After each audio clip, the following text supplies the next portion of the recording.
here's the reality. Many of us are guilty of having spent money that technically wasn't even in our possession yet. Though some of us have done it once or twice in the past, we've learned our lesson. Some even the hard way and have never done it again. And then there are some who've made it a perennial money habit, which can really do damage in the long run. So, how do we perturb this awful spending habit? Here with us today is Edelwisa Mabalay-Techo, author of the blog Life in Manila, who'll be sharing her own experiences and observations. It's a pleasure to have you. Thanks for being here, Edelwisa. Thank you for having me on the show. So I understand that this is part of your own life story. Yes. But we'll go to that in a little bit. Can you just open us up, this idea of spending money you don't have? What does that exactly mean? Can you give examples? Well, like for example, you're expecting to receive your bonus and then you saw something in the mall, you will try to buy it because you're expecting some money, even if that money can be allotted to other things. So you don't have the money right now, Yes. maybe you'll charge it first on your credit Yes, card that's and hope right. that the bonus when it comes can cover that bill. That's Yes. kind of an example. Okay, do you notice if this is something that many Pinoys do? Any people you know that you've come across, or it's actually few people who struggle with this? Yes, a lot of my friends actually. I and like that. and two of my own siblings are doing that thing. Doing, so even up to Yes. now, they're Yes, currently... they're still on it. So why, in your assessment, why do people think that way? I mean, what is the reason why? I have observed that there are several factors that drives this kind of spending habit. First, there's peer pressure, the need to be accepted by your friends, the need to belong. And then there's a sense of competition, like if other people can have it, I can have it too, or I can have something better. And then there's temptations around us, easy credit, mall sales, and 0% interest, etc. There's also envy. Because from what we see from other people and on social media, you'll see people, mostly young adults, who are ostentatiously displaying their wealth for the world to see. All of these reasons make them forget about the state of their finances. So they continue to do this, and sooner than later, it develops into a habit. Would you say that the people who are struggling with this, right, it's easier for you to struggle with this than, for example, a person who's saying, wala naman akong pera pabili ngayon, so or I don't have the money right now, so I'll just charge it and maybe I'll find some money later. Versus these type of people who are saying, well, I do have a bonus coming, so I can charge it now and I'll expect that. Would you say that it's easier, therefore, for people to fall into that trap? Yes, it's easy because there are various means by which we could buy something. It's very accessible to the working population today. There are cash loans, credit cards, and they are very tempting because it's very convenient. The payment terms is convenient for us. And all you have to do is apply for it, avail of one, and use it. Now, there are also our family and friends that can lend us money right away. No interest, For no those processing fee. right, for those Yes. same items. Yes, and we can pay them wherever we want, like on the date or on the date that we promised them to. You wrote in your blog, right, that part of the reason why people do this also is for the thrill. Yes. Can you explain that? What does that mean, the thrill or the high associated with doing this? The thrill comes from the acquisition itself. How you were able to buy something that you've been wanting to have by borrowing money to finance the purchase. So the realization that you can have something because there are people or some bank that can lend you money right away. And you also think that, hey, I have some money coming soon, so why not spend it in advance? Or why not spend it because I have it coming anyway? Yes. Ganon, no? Without thinking about emergency expenses or So- what would happen, what if something happens. So this sounds like the classic spending money on something you don't need yes, with that's money one. you don't have to impress people you don't like. Don't like. Yes, Is this the that's classic right. case Yes. of that? Why don't you help fast forward this whole mindset? What are the dangers that you have seen from the people you know that do this? They get into debts. And as I've said, it develops into a habit that's hard to break. And also, eventually they get even more problems out of it. So as much as possible, as early as possible, they had to stop this practice. They should think about themselves, their future. What did you learn? Did you Well- fall into debt like the examples you gave earlier? Yes, I got into debts, mostly credit card debts. I got neck deep in credit card debts, around 60,000 pesos. For me, Okay. that was neck deep Significant, already. I okay. felt that I was in a big trouble, that I had to do something about it. Otherwise, my sanity will be compromised. So were you able to do something about it? Yes, what I did was I got stricter with my budget. I lived as simply as I could. No more shopping except for food and other essentials. I also applied for a loan, and I had the payment deducted from my salary on a monthly basis. So To pay off your credit yes. cards. And also, I limited my credit card use.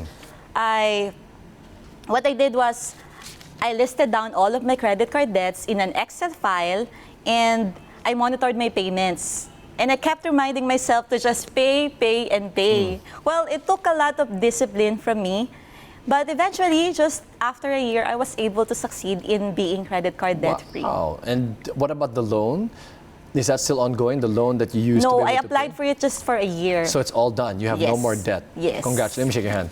Congratulations, you. Eloisa. So the Thank you. key for you, if I was to ask you, the key for you in being able to nick the habit, diba? You said it can become a habit. I Yes. will spend money that I don't really have yet. The key for you was what? Setting up the budget, or what was it? Well, it's setting up the budget and thinking of the consequences of that action. Getting into debt, Yes. all sorts of other I problems. got scared. Okay, all right. We're going to pause now for a short break. When we return, we'll be answering the questions you sent our way. Stick around. You're watching On the Money. Welcome back to On the Money. Still with us is Edelwisa Mabalay-Techo, author of the blog Life in Manila, discussing why you shouldn't spend the money you haven't received yet. So you were telling us a little bit about your own personal journey, and the most damage you experienced was actually more on peace of mind. Yes. Explain that. It can get very stressful because especially if all you can see are your bill statements with your debts on it, and also you see other people are also experiencing the same thing. So it's like, why am I like this? So I thought of my future. I thought of what would happen to me if I would continue with it. So it was sort of a wake-up call for me.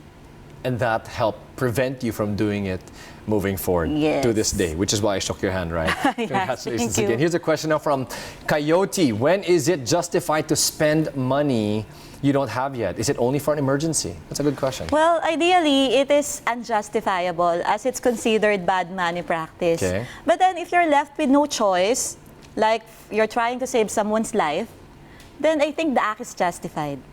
Okay. But otherwise, you must be prepared. I But think then that's what we're learning. if your reasons are just you're gonna get a new gadget or pay for a travel, then we all know these things can wait. Say that again.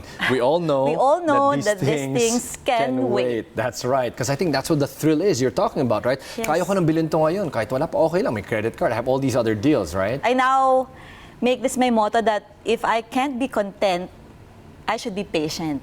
Wow. There is all always a time for everything. Good quote. This is now a video we have from Rosenda Orbilio.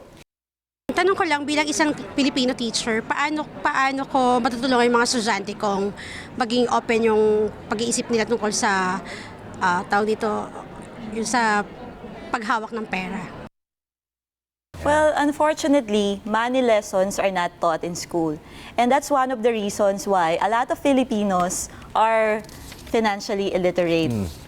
And also, that's why most of us have the strong tendency to make wrong financial decisions. Now, as a Filipino teacher, you can help your students to become open-minded when it comes to money by setting a good example to them. Very good. By living simply and being frugal in the use of resources in school with your money. Like if your friends on Facebook, they will see what you do all the time. So by doing just that and sharing your experiences with them sometimes, like during break in the class, you can actually influence them to become good financial managers. Okay. And Luisa, if you were to tell this teacher, since she's a teacher who can now teach her kids, to just focus on one thing in helping the children with their money when they grow up, what would that be? Make a budget. It's very, very important. And not just make a budget, but stick to it. Okay, good. This is from Brent. My friend is always borrowing money from me and my friends because he's obsessed with art. He keeps buying pieces from some of our known artists without having the money on hand to afford it. He keeps telling us that it's a good investment because they will increase in value once these artists die. I get the concept, but he owes close to 3 million collectively. He has a problem, and everyone is tired of his excuses for not paying us back yet. How can we help him? Obviously, that friend of him needs guidance because he borrows money to buy art pieces and justifies it by labeling it as an investment, right? So, yes, the art pieces might appreciate in value when the artists die, but it's not 100% guaranteed. It's too risky for an investment. And how about the people that he borrowed money from? Aren't they the ones who have more right to use the money than him? So I suggest that you should talk to your friend and respectfully ask him to get your money back. Or perhaps you could agree on a specific timeline of payment. Like he could make a monthly payment if that's the most he could do. And if worse comes to worst, I think you should file a case against him na. Hashtag friendship over. I think also just don't lend him money. Yes. Right? I mean, that's the problem. If you don't think he's spending it on that, then what are you doing lending him the money? I mean, that's kind of, I think, what I was trying to say. Right. All right. Any parting thoughts, Edeluisa, from your experience of people like this guy spending money that they don't have even as it exists? Well, I can give 3 practical tips. First is keep in mind that the thrill from a purchase is short-lived. That it fades fast, and more often than not, you find yourself seeking a new purchase to keep the good feeling going. Do you know the feeling that parang dumaan lang sa kamay ang pera ko, like after receiving your bonus or incentive from work? Stop that practice because it's not good for you in the long run. And 2? Think about your future. And then number 2, if you can't be patient, if you can't be content, be patient. Because according to an American psychologist, Abraham Maslow, who was known for his hierarchy of needs theory, a man's need is endless. So man has no contentment. And it's true. So, but I believe that if you can't be content, because it's so hard to be content nowadays, what we see from other people. So if you can't be content, just be patient. Good. There's always time for And everything. 3? And number 3, it's never too late to start over and turn your financial situation around. Excellent. On that note, thank you again for being Yes, here. thank you very Edeluisa, much. that's our show today. I'm Edric Mendoza. Send us your money questions by email, Facebook, or Twitter. And to view portions of this interview, visit our website, anc.abs-cbnnews.com, or for the full episode, go to iwanttv.com.ph or log on to tfc.tv. Join us again next time as we bring you more tips on how to save, invest, and manage your money. Thanks for watching.